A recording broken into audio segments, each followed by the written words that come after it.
Well, I finished it last with the series on the mathematics of evolution, and I hope it's interesting to you.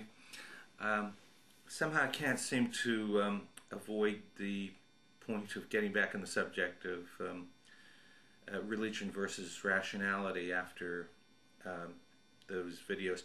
I think it's mostly because yesterday 5 doctors and another medical man were arrested for trying to kill hundreds of British holiday families and young British people trying to enjoy life in London. And what on earth could make bright, articulate, successful, well-educated individuals turn to murder and that sort of mayhem? What could it be except, of course, religion?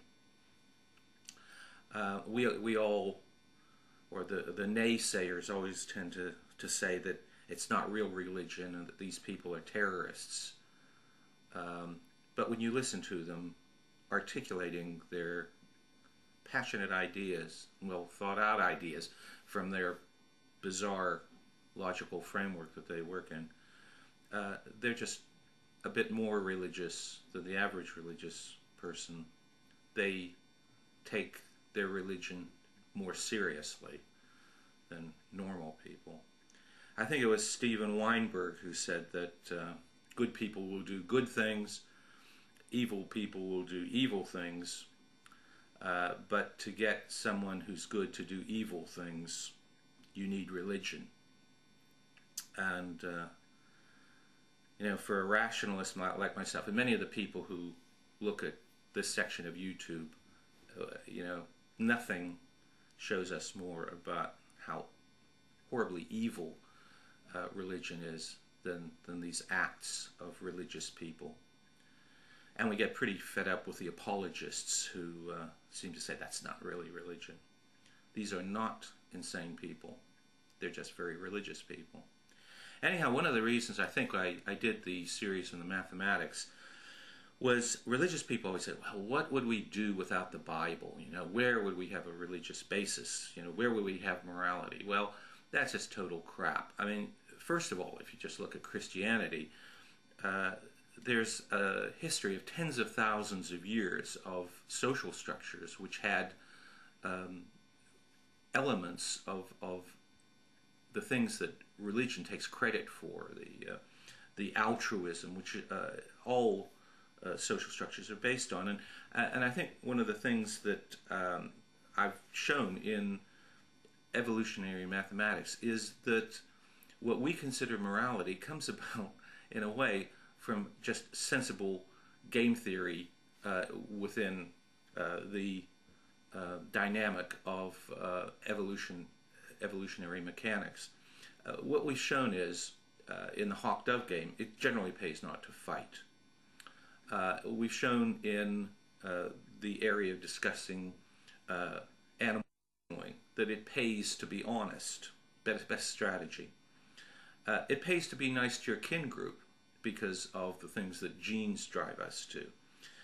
It pays to be altruistic in general.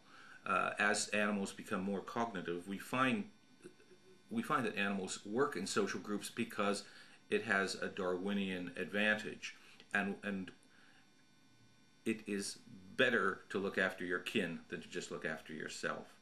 It pays to cooperate. We saw Prisoner's Dilemma, and that in a repeated strategy, which is what happens in a social environment where we meet again and again, we should cooperate rather than defect. Mathematically, the right thing to do.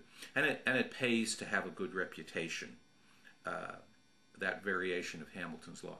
So for the religious people who say, oh, what would we do without the Bible? Well, you are programmed to be good because that's what works mathematically. And it's kind of, for me, some people would say, oh, it's horrifying that our morality comes about through something which is as crude as and impassionate as game theory. Well, as far as I'm concerned, I would much rather have mathematics on my side than to have something of drubbing people in their heads with bizarre, irrational ideas to make them good. It is the dynamic of Darwinian mathematical theory that tends to make people good. But on the other hand, there is defection from cooperation, and in our society, we've got to make sure that there are penalties for that. Human social structure is very, very complex, but the first order effects are explained by the kind of mathematics that I've talked about. I'm sorry to have a bit of a depressing message, but for a rationalist, when a new day comes and you find doctors who are trained to value life supposedly more than ordinary people trying to kill other people because of this bizarre irrationality of their religion, it's a terrifying thing, and that's what the terror is. The religion is the terror. Thanks again.